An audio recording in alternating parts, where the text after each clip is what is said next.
Olá, queridos, Haris Caerene, como eu sempre digo, este é o dia que fez o Senhor, alegremo-nos e nos regozijemos nele. Gente, feliz ano novo, que Deus abençoe e que o Senhor esteja na sua vida e na sua família. Lição de número 1, o mistério da Santíssima Trindade. Você acredita na Trindade? Existe realmente a Trindade? Essa ideia não leva a uma perspectiva de um triteísmo ou realmente é um só Deus em três pessoas? Essa e outras perguntas nós tentaremos ou responderemos nesta lição de número 1 sobre a Santíssima Trindade, que é o primeiro trimestre de 2026. Textuário ou texto em classe, Mateus 3, do 13 ao 17. Palavras-chave: Trindade Santíssima, pessoas, distinção e unidade. Eu coloquei, a lição só bota Trindade, mas eu coloquei Santíssima, botei pessoas e distinção e unidade para tratar da ideia das pessoas. Introdução: a doutrina da Santíssima Trindade é fruto da revelação divina progressiva e encontra no batismo de Jesus uma de suas manifestações mais claras. Nesse evento, Deus se revela como um em essência, mia usia, e trino em pessoas, três hipostáseis, não por construção filosófica, mas por ação histórica. O texto mateano apresenta simultaneamente o filho obediente, o espírito que desce e o pai que fala, revelando um mysterion, que ultrapassa a razão sem contrariá-la. E a gente precisa entender o seguinte: que nós só conhecemos a Trindade ou o mistério da Trindade por causa da encarnação de Jesus. Se Jesus não se encarna, se Jesus não se torna homem, nós não teríamos conhecimento do Pai, do Filho e do Espírito Santo como nós temos hoje.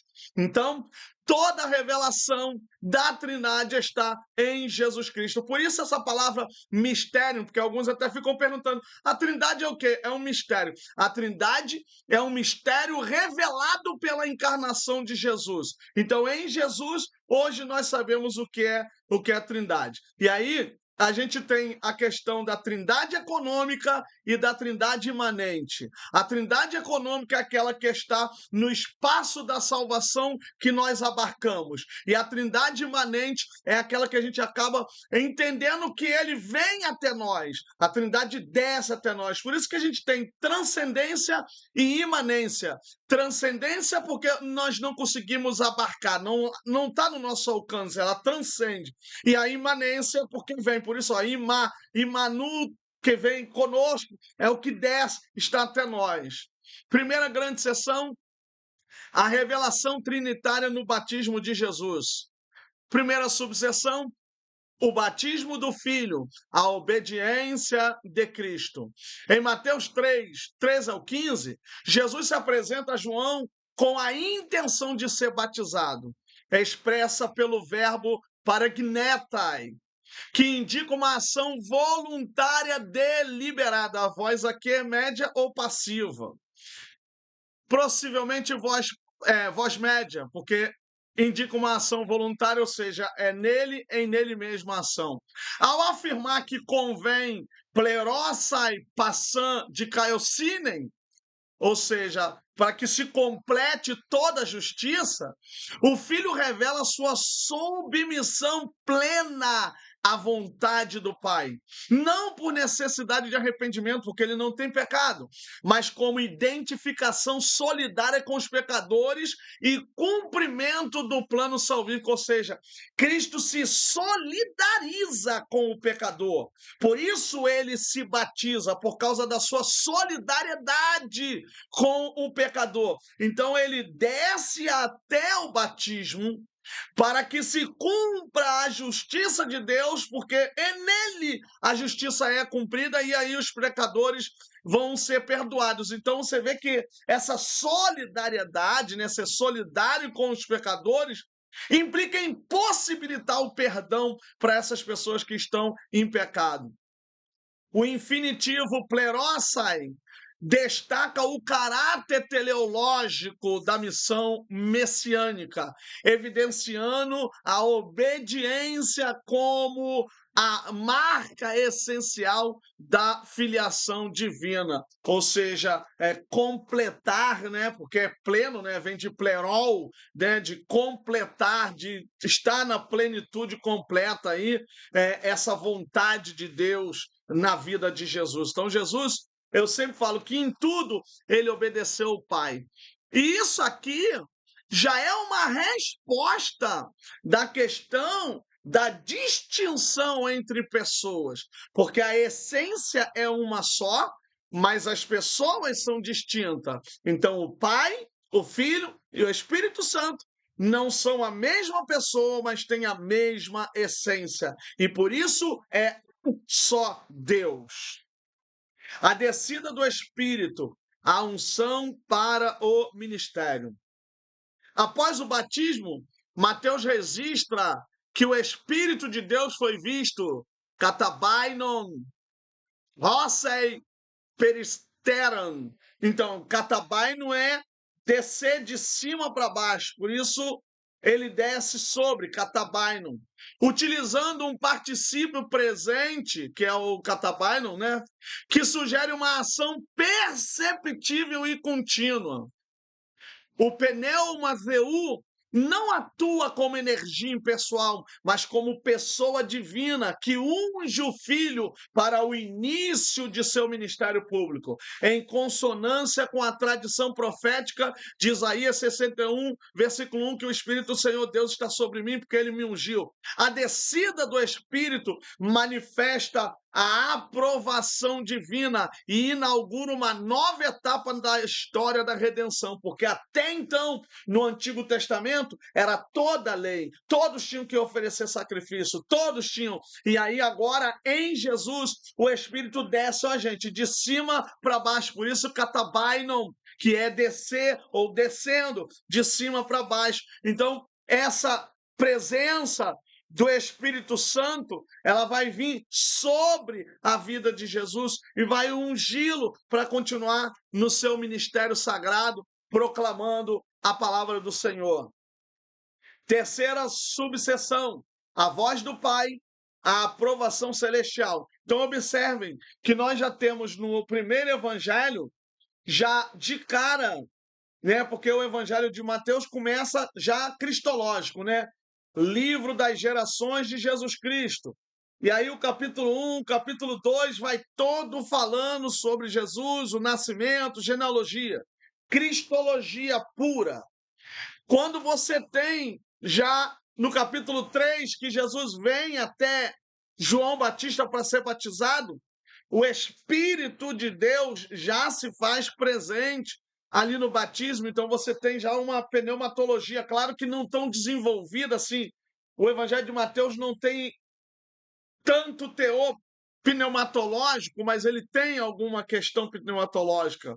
Porque o Evangelho de Mateus ele tem mais uma cristologia, uma eclesiologia e uma escatologia.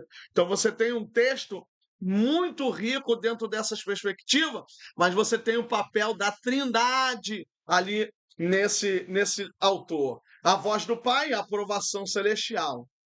O testemunho trinitário se completa com a voz vinda dos céus, phoné ekto uranon, declarando Rutos estin horios murro agapetóis, en endoxa, o verbo eudoxa, o verbo eudoquel no aoristo expressa o agrado pleno e definitivo do Pai no Filho, unindo ecos do Salmos 2, 7 e de Isaías 42. Então, ó,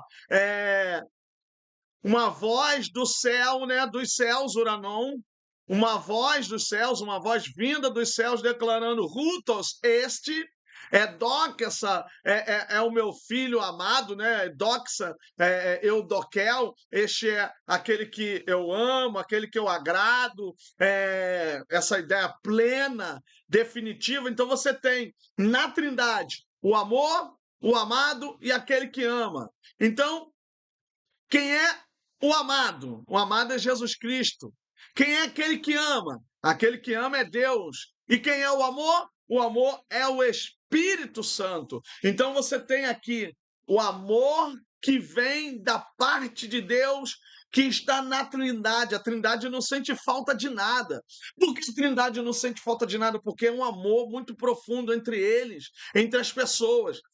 Deus não criou o homem para tampar algum buraco, por alguma coisa, que você escuta a gente falando isso no nosso meio. Ah, o céu é para tampar o buraco dos anjos caídos, a criação é para... Não, é por amor, simplesmente amor. Deus não tem falta de nada, gente. O amor é tão pleno entre a Trindade que eles simplesmente criaram só pelo fato de se amarem. Então, esse amor ele expande e aí nasce a humanidade. Deus cria, Deus faz todas as coisas, porque ele é amor. A distinção e a unidade das pessoas divina. Aqui é o seguinte, ó, o Pai não é o Filho não é o Espírito não é o Pai. Mas aqui Deus é Deus, o Filho é Deus e o Espírito é Deus. Então aqui a gente está vendo nessa figura que em pessoa o Pai não é o Filho não é o Espírito não é o Pai. Mas na ideia, na questão de ser Deus, o Pai é Deus, o Filho é Deus, o Espírito Santo é Deus. Essa é a ideia da Trindade. Primeira subseção, unidade e distinção pessoal. Gente, essa ideia de distinção pessoal, ela é muito bem vista, a gente pode contemplar ela melhor na questão da processão e da missão. Quando eu olho a processão no sentido de proceder e no sentido de missão, aí nós vamos entender qual é o papel e quem é em cada pessoa. Pois o Filho e o Espírito procedem do Pai. O Filho e o Espírito são enviados do Pai. O Pai não procede de ninguém. O Pai envia, mas não é enviado. Jesus é enviado e envia. O Espírito é enviado, mas a ninguém envia. E aí a gente vai vendo cada um. O Espírito e o Filho procedem do Pai. O Espírito procede do Pai e do Filho. O Filho procede do Pai e é procedência na carne, no caso do Espírito. Então a gente vai observando que na processão e na missão a gente vai ver a distinção entre pessoas, mas não na essência. A essência é bem clara, um só Deus. O relato de Mateus 3, 16 ao 17 revela a coexistência harmoniosa das três pessoas divinas, sem confusão, assim, ritóis, nem separação, ahoristóis, ou seja, assim ritóis, confusão, separação, ahoristóis. O Pai fala, o Filho é batizado e o Espírito desce. Então, olha a missão. Só que nessa pequena frase, nós já temos aqui uma processão e uma missão. Ou seja, temos a processão da onde procede e a missão de cada um. O Pai fala, o Filho é batizado, ou seja, o Filho é enviado, e o Espírito desce, o Espírito também é enviado. Então, o Filho e o Espírito são enviados pelo Pai, e o Pai a ninguém envia. O Pai procede de si mesmo, ele não procede de ninguém, mas o Filho e o Espírito procedem do Pai, demonstrando distinção pessoal, enquanto a unidade divina permanece intacta, porque Pai, Filho e Espírito Santo são um em essência. Essa revelação sustenta a compreensão de um único Deus que subsiste em relações pessoais eternas, fundamento da teologia trinitária cristã. Nós não somos triteístas, nós somos monoteístas, mas o que nós entendemos? Que nesse monoteísmo ele cabe o plural de pessoas, mas a unidade de essência. Então, na unidade existe uma pluralidade. Então, é essa a ideia que nós temos da Trindade Santa. A pluralidade na unidade no Antigo Testamento. Embora o Antigo Testamento afirme de modo inequívoco o monoteísmo de Israel, ou seja, porque eles acreditam em um só Deus, né? Kyrios Reis Estin, ou seja, Deus é um só. Chamar Israel Adonai Elohenu Adonai Errad. É o que está aqui no hebraico, em Deuteronômio, capítulo 6, versículo de número 3. Aqui, essa frase, ela está no grego, na Septuaginta, Kyrios Reis Estin, ou seja, o Senhor é um.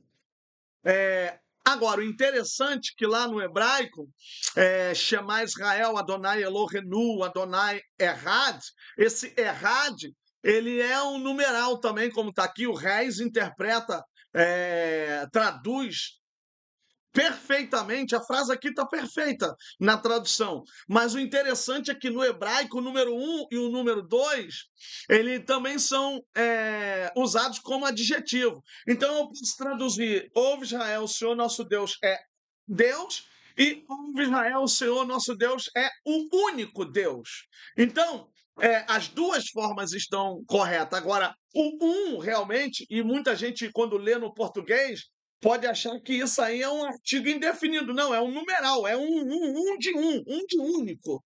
Entende? Ele é um de único. Então, por isso o errad é importante, porque quem traduza como um, ele é um de único. Quando eu traduzo ele é único, eu traduzo que ele é único de um. Então, essa é a ideia inequívoca. Eles não estão errados, porque eles não têm o acesso à Trindade. Como eu falei para vocês, a Trindade ela só pode ser abarcada pela manifestação carnal de Jesus. É ele que revela toda a questão da Trindade. Há indícios de pluralidade interna na divindade, como o uso do plural em Gênesis 1, versículo 21, poiesomen antropon, ou seja, façamos, primeira pessoa do plural, somen, omen, façamos. E a atuação pessoal do Espírito de Deus, pneuma theou, esses elementos não formulam explicitamente a Trindade, mas preparam o horizonte teológico, ou seja, é um desenvolvimento que vai chegar no seu ápice na revelação do Novo Testamento. Então, é o Novo Testamento que vai mostrar para a gente, evidentemente, claramente, toda a questão da Trindade. Então, o Antigo Testamento ainda é incipiente e nós é que interpretamos dessa forma. Terceira subseção, a Trindade é explícita no Novo Testamento, mesmo porque eu coloquei aqui a figura em hebraico, porque o hebraico é lindo também, né? No Novo Testamento, a revelação trinitária torna-se explícita, especialmente em textos como Mateus 28:19, onde o singular onoma é seguido pelas três pessoas divinas: Filho, Pai, Filho e Espírito Santo.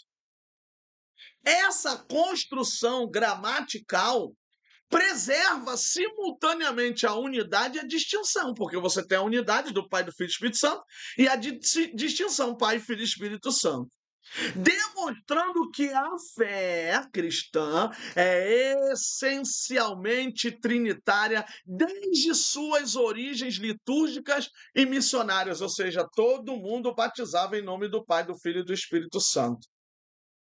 E isso é uma obra missionária que vai fazendo. Deixa eu fazer uma pergunta para vocês. Quem aqui sabe fazer uma oração trinitária?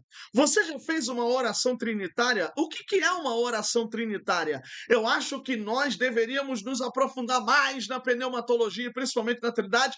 Diga-se de passagem, por sermos pentecostais. Eu acredito que nós, pentecostais, falhamos muito nessa parte por não termos tanto conhecimento da pessoa do Espírito Santo, quando na verdade seria a maior ênfase no mundo pentecostal, que é a pessoa do Espírito Santo. Terceira e última sessão, a relevância da Trindade para a fé cristã. Primeira subseção, essa tem duas subseções, mas aqui eu acrescentei coisas a mais para falar do desenvolvimento da doutrina da Trindade. Desenvolvimento doutrinário da Trindade. A formulação doutrinária da Trindade ocorreu nos primeiros séculos da Igreja, sobretudo nos concílios de Nicéia e Constantinopla. Aí você tem o credo niceno-constantinopolitano, que o primeiro, que é o de Nicéia, vai falar do Espírito Santo, mas é no de Constantinopla que isso vai abranger mais detalhadamente. Então, é necessário você que for professor fazer um estudo no credo de Nicéia e no credo de Constantinopla, que aí você tem o credo de Nicéia, que é o primeiro, e depois você tem o credo niceno-constantinopolitano, que vai falar sobre isso aí. Crê em Deus Pai Todo-Poderoso, Criador dos céus e da terra, crê em seu Filho Jesus, foi nascido de virgem, não sei o que, Deus de Deus, luz de luz, crê no Espírito Santo, aí da mesma forma, é lindo, gente. No grego, então, é uma coisa linda. Eu vou um dia fazer até uma leitura do credo niceno-napolitano no grego, para vocês verem como é que é bonito. Que recorrem a categorias gregas como sia e hipostases para expressar fielmente o testemunho bíblico. Esses conceitos não introduzem uma nova teologia, mas funcionam como instrumentos linguísticos para proteger a fé apostólica contra as interpretações reducionistas ou heréticas. Tem muita coisa na Trindade, gente, que pode ter erro. Até pessoas na igreja, às vezes, colocam aí questões que não são corretas, como você colocar uma submissão na Trindade, né? 2 e 3, e outras coisas mais. Então não tem nem como colocar número 2 e 3, que você coloca uma subordinação, e não é bom fazer isso. Então essas palavras, usia, né, que é essência, hipostases, que também fala de essência, de uma só essência e tal. A primeira pessoa a cunhar o termo Trindade foi Teófilo de Antioquia, no século II, 180 depois de Cristo, cerca, usando o termo grego trias.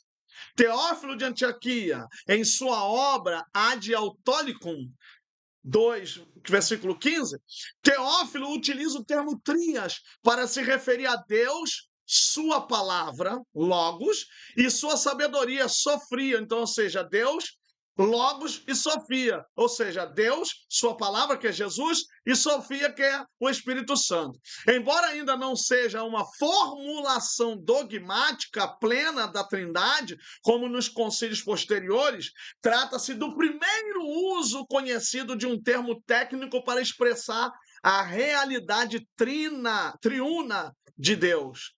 Pouco depois no contexto latino, então nós temos Tertuliano, cerca do ano 200 depois de Cristo. Foi o primeiro a cunhar o termo trinitas, especialmente em Adversus Praxian. Ele também introduziu uma linguagem decisiva ao falar de uma substância, três personae, ou seja, substância, uma substância, três pessoas. É daí que nasce aquele Uzias e a outra palavra lá. Estabelecendo categorias que moldariam definitivamente a teologia trinitária ocidental. Todo mundo fala, não existe a palavra trindade na Bíblia, então não existe trindade. É claro que existe, gente. Está aí provada a trindade, Pai, Filho e Espírito Santo, sem ser três deuses, mas um Deus só. Implicações doutrinárias. E aí a gente está quase chegando ao final da aula, porque essa última sessão só tem duas sessões. A doutrina da Trindade possui implicações diretas para a fé e prática cristã, pois fundamenta a economia da salvação. O Pai planeja, bulé, o Filho executa, litrosis, e o Espírito aplica, hagiasmos. Então, o Pai, ele planeja a salvação. O Filho executa a salvação. O Espírito aplica, porque ninguém que é santo pode ser salvo. A salvação exige da gente santidade. Além disso, a comunhão trinitária serve de modelo para a vida da igreja, chamada a viver em unidade e amor, refletindo a própria vida de Deus. Olha a bênção apostólica ou a bênção sacerdotal, ou a bênção litúrgica. Olha como é que ela é lida no grego. Recharistu Kyriou Iesu Cristo, kai reagapitu teu, kai koinonia hagios pneumatus metapanton rimon. A graça do Senhor Jesus, o amor de Deus e a comunhão do Espírito Santo esteja com todos vós, ou seja, com todos vós. Você tem a graça porque nós só somos salvos pela graça. Essa graça foi revelada por causa do amor de Deus. E nós só temos comunhão com a graça e com o amor porque o Espírito é santo. E essa comunhão, ela tem a ver com a santidade, porque ninguém consegue ter comunhão com o Espírito e com o Pai e o Filho se não tiver santidade. Então o Espírito comunica da sua santidade para a nossa vida, para que nós tenhamos capacidade de ter comunhão com o Pai, Filho e Espírito Santo. Porque Pai, Filho e Espírito Santo não terão comunhão com quem vive no pecado. Para ter comunhão com a Trindade, precisa estar lavado, comprado, remido pelo sangue de Jesus derramado na cruz do Calvário. Então, a Santíssima Trindade, ela é um âmago de amor, sabe? Ela é a Santíssima Trindade, ela revela toda a identidade do amor de Deus para conosco. E que nós venhamos sentir esse amor em nossas vidas, porque esse amor é tremendo. Conclusão: o batismo de Jesus revela de maneira inequívoca o mistério da Santíssima Trindade, porque é na encarnação dele, tá, gente? Gravem isso. É na encarnação de Jesus que a gente entende o que é santidade e trindade. Apresentando um único Deus, porque Jesus também é daquele que está em Deuteronômio 6,4. Ouve Israel, o Senhor, nosso Deus, é o único Senhor. Que se manifesta em três pessoas distintas e coeternas. Então, Deus de Deus, luz de luz, é assim que é a Trindade. Essa verdade, embora transcendente à compreensão humana, é central para a fé cristã. Ela é transcendente para a nossa compreensão, mas ela é imanente para a nossa salvação. Ela transcende, mas ela emana, porque ela vem até a gente. Ela veio até a gente. A Trindade chegou até nós. E isso é muito profundo. Ela é central para a nossa salvação aqui na questão de fé cristã. Pois a Escritura, a revelação, a salvação e a vida comunitária da igreja, pois ela é aí a estrutura, a revelação e a salvação e a vida comunitária da igreja. Assim, a Trindade não é apenas um artigo de fé, mas também o fundamento vivo da adoração cristã e da experiência com Deus. O Espírito Santo, a Trindade, gente, isso aqui é muito profundo. A Trindade é algo muito profundo. Que Deus abençoe a vida de vocês, que esse trimestre seja um trimestre cheio do Espírito Santo, que nós venhamos ter a presença da Trindade em nossas vidas, nas aulas de vocês alunos, vocês professores, que Deus realmente sustente e abençoe a vida de vocês. Gente, até a próxima, feliz ano novo, siga, compartilhe, comente, dê seu like e se inscreva no nosso canal e deixe lá o sininho ativo. Deus abençoe. Rádio Sky Irene, um abraço.